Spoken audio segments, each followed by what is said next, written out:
Hi everyone. Just getting started. We had a internet outage here at the Neff house, so it was pretty significant. Even my Ethernet cord wasn't working, so we had to kind of restart everything. And if you're just coming on, I hope that you'll stop and say hello. I've got my phone here, so hopefully I'll be able to see some of your comments as they come in. Um, Today, we're going to be talking about grief, which is kind of an interesting topic, and yet I hope that we'll have a good conversation. And oh boy, oh, okay, oh man, okay, lots of technical difficulties today. We're managing. We are going to be okay. Okay, hi Kathy, good to see you. Anybody else joining us? We're going to be talking a little bit about grief today. And but first, I wanted to remind you of a few things. First, we are having a prayer service this coming Thursday at 7 p.m. We originally scheduled this prayer service way back in August when we were doing the worship corps planning session. And of course, we had no idea what the year would bring. We just thought it would be a good idea, and we did it in conjunction with the National Day of Prayer. Um, but now, when we were looking at the calendar and we saw this prayer service, we thought, well, yeah, this is definitely the time when we need to be praying. And so we thought it would be especially important to honor the commitment. And so we hope that you'll join us. It is the same format as our Lenten Wednesdays. So when I say that, I mean that there'll be space for you to offer your prayer requests. And we'll also encourage you, if you can, to have the following items with you: a towel or a placemat, a candle, some greenery or, like a flower or some leaves, a rock or rocks, and a cross.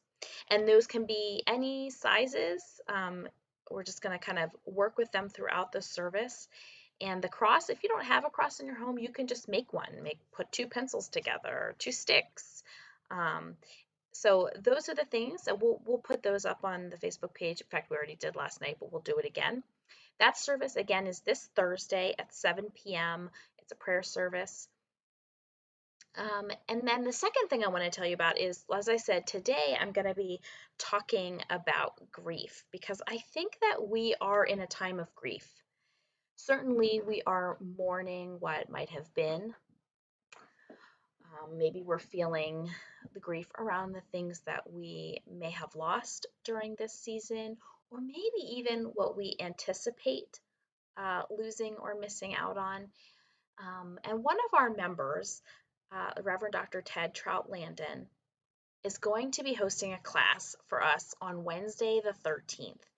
And I really, really want you to put that in your calendars because Ted is such a fountain of knowledge and he's such a resource to us, and he's such a clear understanding of the experiences that people have, and he's so compassionate.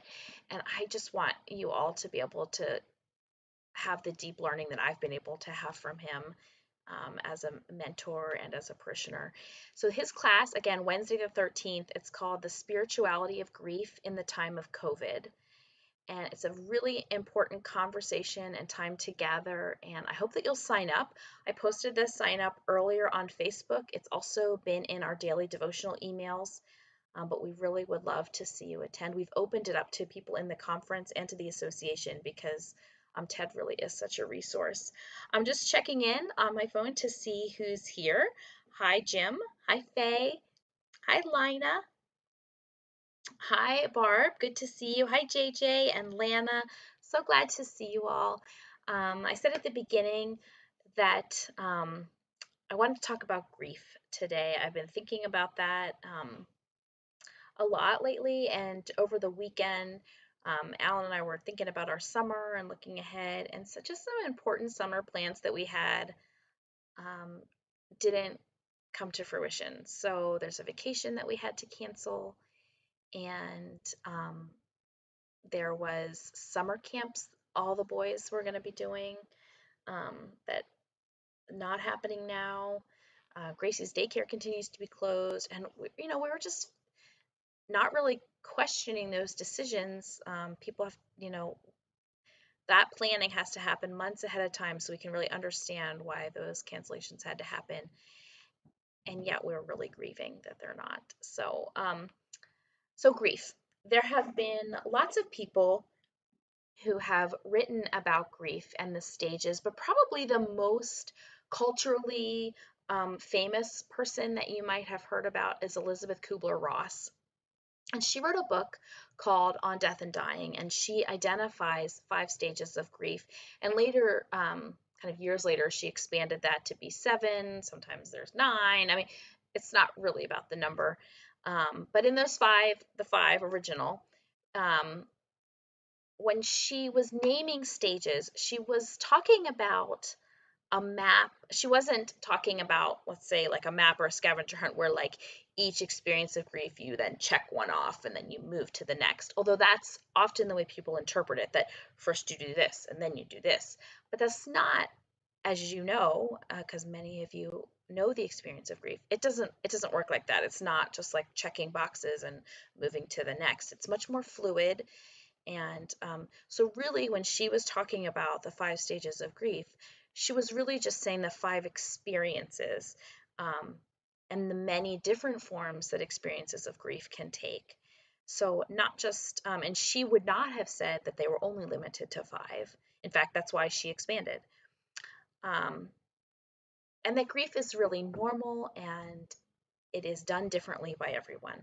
But there are some common experiences. And so today I want to talk about those. And then as we name them, I'd love for you to contribute maybe ways that you've noticed right now you might be experiencing grief.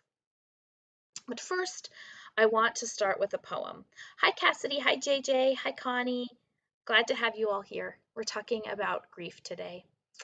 Um, so the poem I want to share with you is by one of my favorites. You've heard me say lots of her poems before, Jan Richardson. And this one is called In the Breath, Another Breathing. Let it be that on this day we will expect no more of ourselves than to keep breathing with the bewildered cadence of lungs that will not give up the ghost.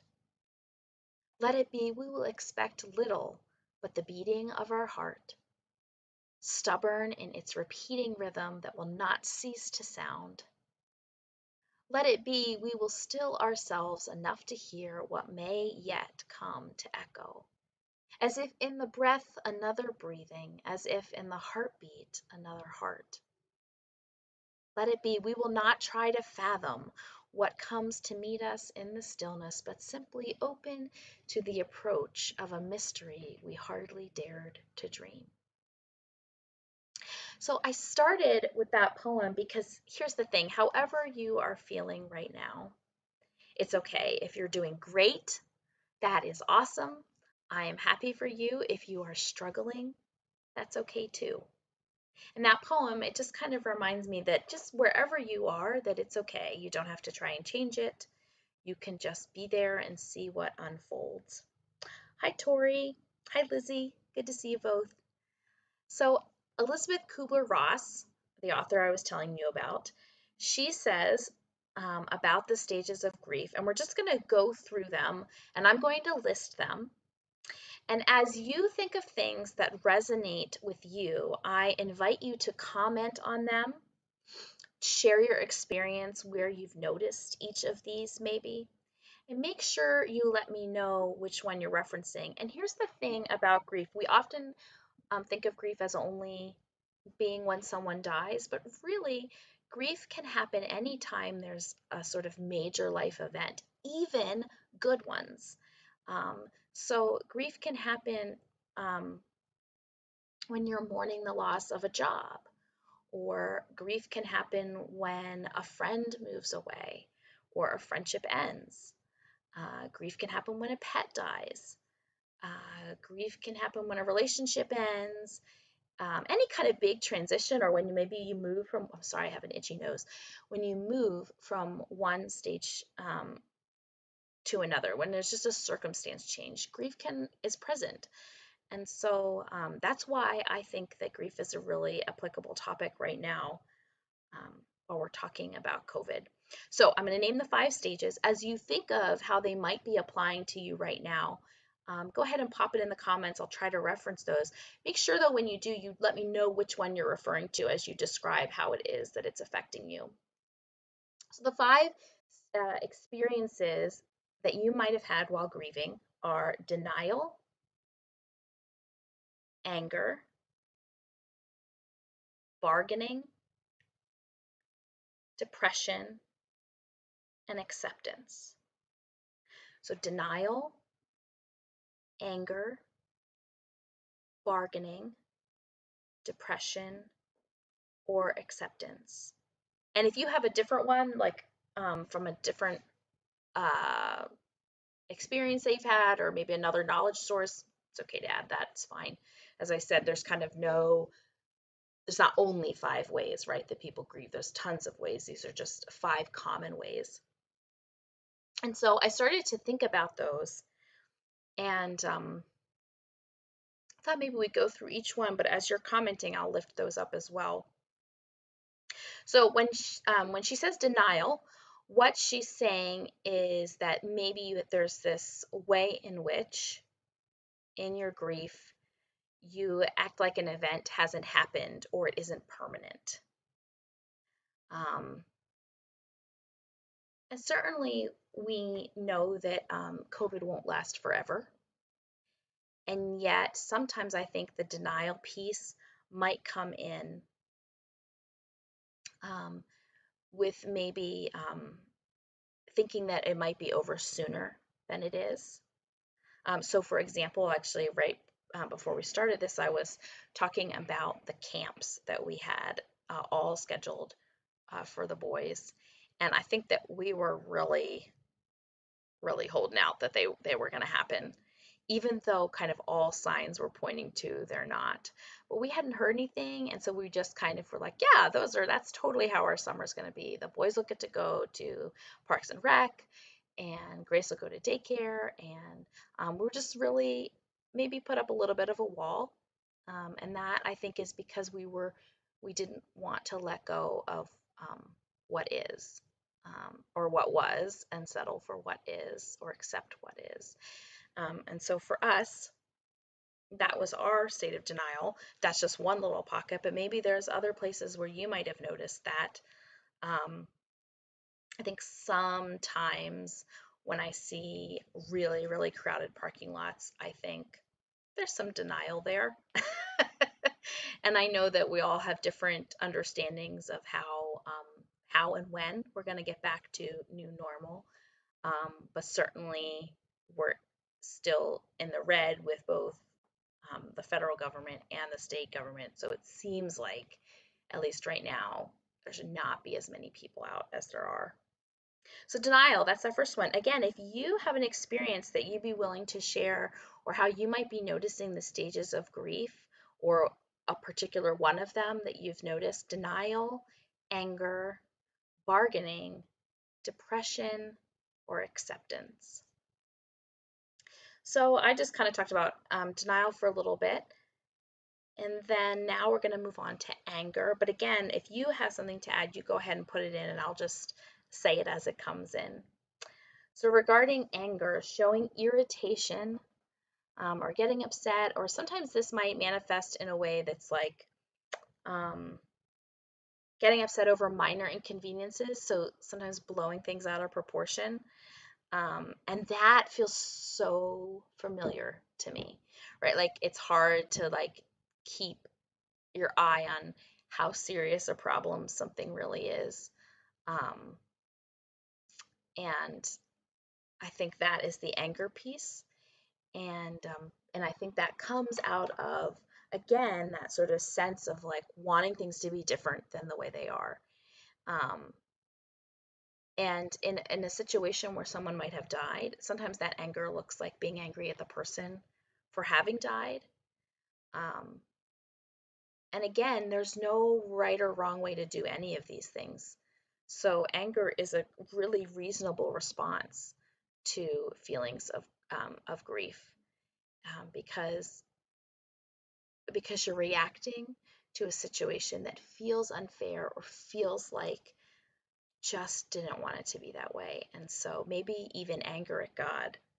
So I'm wondering, maybe how have you noticed that? Um, Certainly, I've noticed, like whenever like the other day, I was cooking and um, like getting really ready for dinner, and I had was the whole plan: ham, mashed potatoes, green beans, and I like thought I was ready.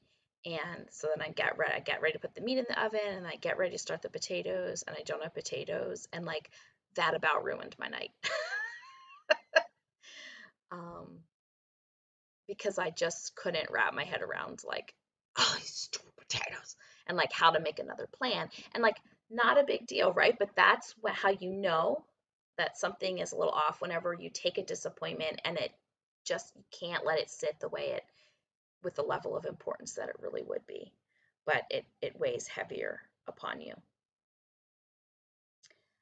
So again, if you have anything to add, just seeing who's here. Hi, everybody. So glad that you're here. Another stage of grief or another experience of grief might be bargaining. Now, this is the one that I find really interesting, and I have to think really hard about how I might be bargaining.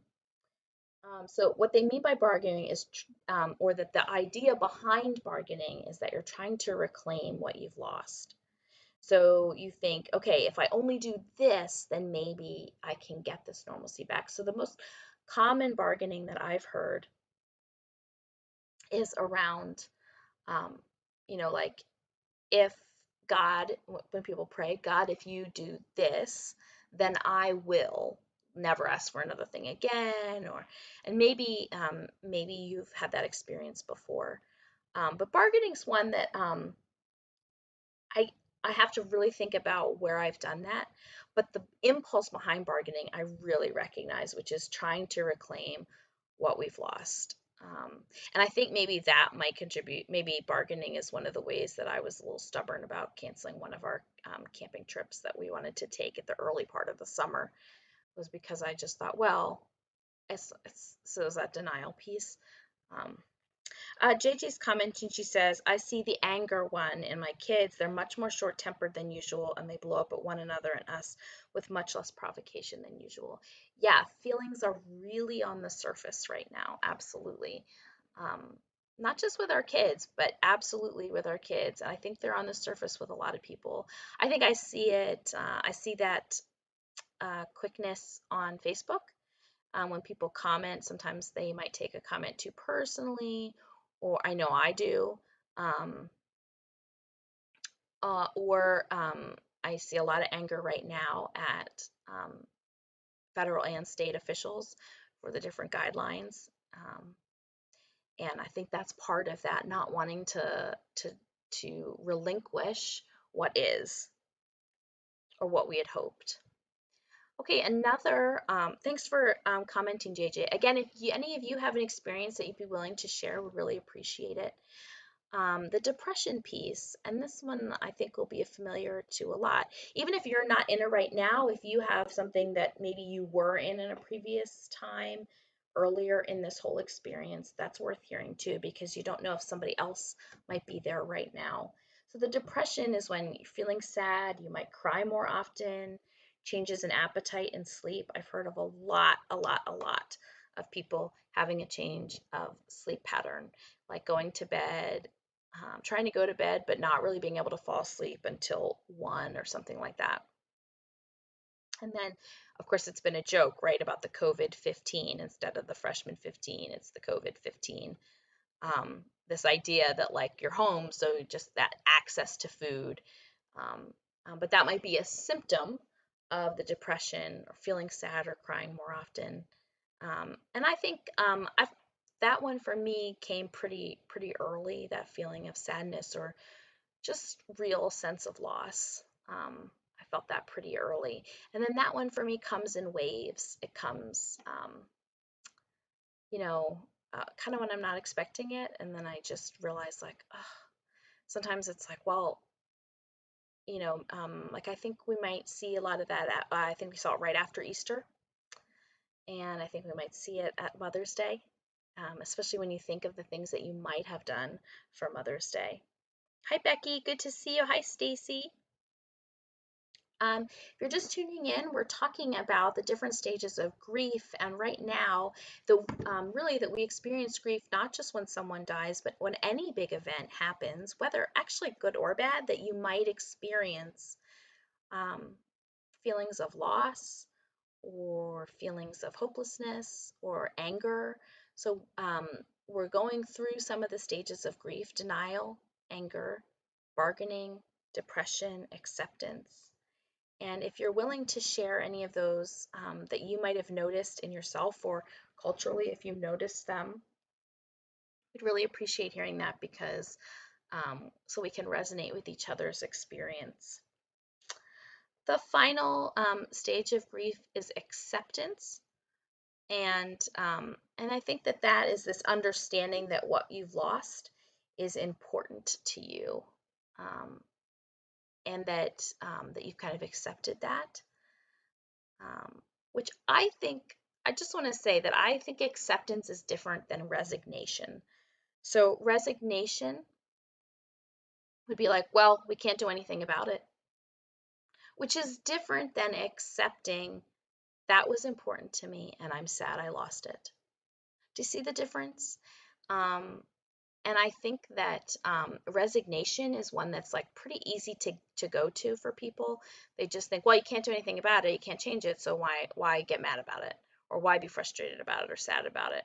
And I think it skims over when we do resignation. I think it skims over the underneath feelings of, or doesn't acknowledge or doesn't allow yourself to acknowledge the feelings that are actually underneath there, like grief or sadness or despair or frustration or disappointment, all the things that you're experiencing. Um, so I would love to hear about any of your experiences if you'd be willing to share them. Um, I think the acceptance, oh, and then the other piece about the different stages of grief, again, is that, again, you don't experience, I mean, you might go through them in order, but they weren't intended to just be in order, right? It could be that your first reaction in grief is anger, but then you go to denial and then to depression and then bargaining. I said there's no kind of right order, and you might move through one and then come back to it. So, for example, you might have a period where you're feeling pretty sad and upset, and then come back to it later. And that doesn't mean that that's bad. It's just that there's more to work through.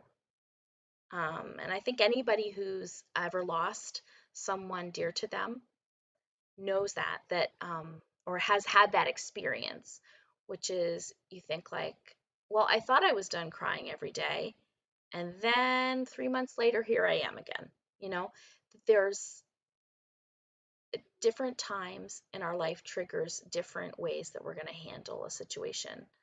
Um, and so there's nothing wrong with that. It's just that sometimes seasons hold different weight to us. And so right now, I think in COVID, I think some of the experiences of loss that I'm noticing are people's the grief of not being together with family, or the grief of just being able to run out to the store and run in and get what you need and run out and not worry about a mask or gloves or anything like that. I think people are feeling frustration and anger because they want to do more, um, and they're feeling a little trapped. I think people are feeling, I think the bargaining happens. I think whenever we say, well, if I if I stay in for the next 5 days, then I'll let myself go do XYZ. And not that that's bad. Again, none of these are bad, right? It's just acknowledging that these are a response to the extraordinary circumstances that we're in. And so, if you have a way that you'd like to share that you are navigating this time, um, which inevitably comes with grief and loss, I'd love to hear it and get your wisdom. And just as a reminder, for those who kind of came in later, I wanted to share with you that we have a really great resource on the 13th, on Wednesday the 13th. Reverend Dr. Ted Troutlandon, who's a Mount Zion member, is going to be hosting a class for us on Zoom that is called The Spirituality of Grief in the Time of COVID.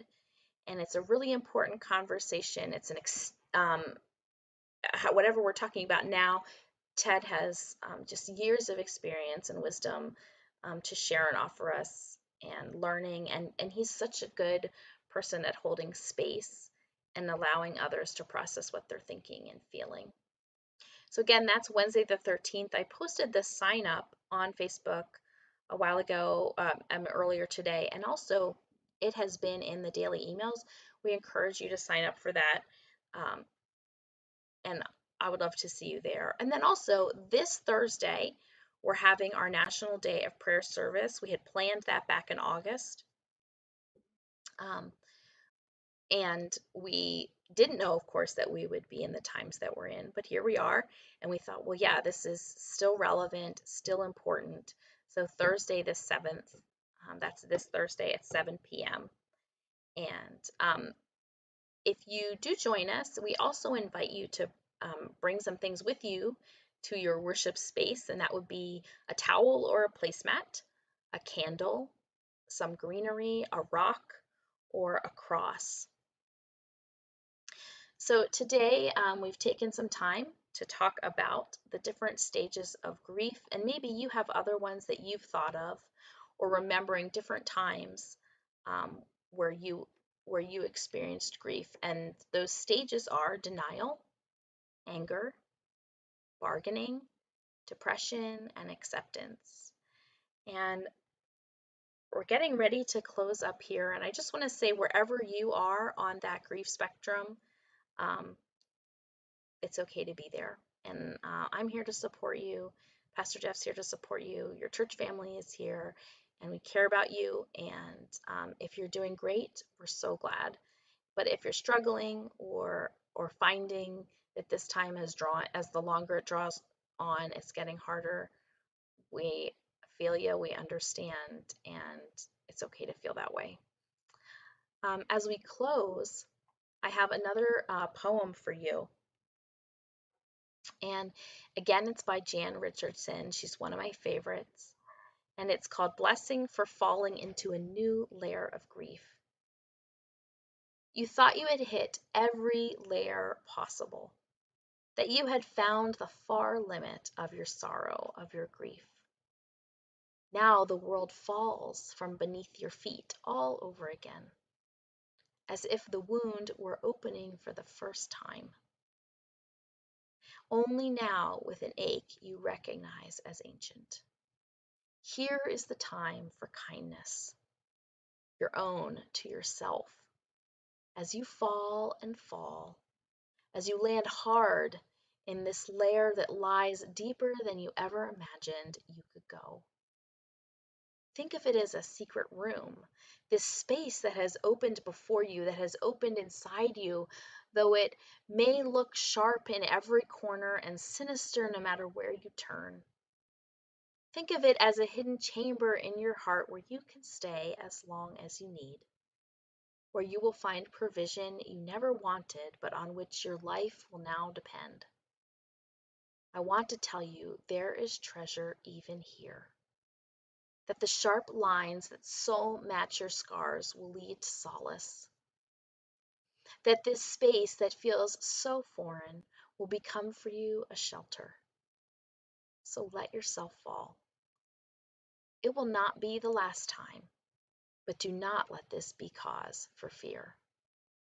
These are the rooms around which your new home will grow, the home of your heart, the home of your life that welcomes you with such completeness, opening and opening and opening itself to you. No part of you turned away. Again, that's by Jan Richardson. And I love her work, and I love especially this poem because she talks about that as you're going through grief, it opens up new layers. And it's okay to be in the layer that you're in and to allow it to help you grow and learn and then find another layer. So, friends, I am so glad to have had this time with you. You remain in my heart and my prayers, and I'm here if you need me. And I'm looking forward to worshiping with you on Thursday for the National Day of Prayer service, and then again on Sunday. And lots of love to you, and I hope you enjoy this beautiful but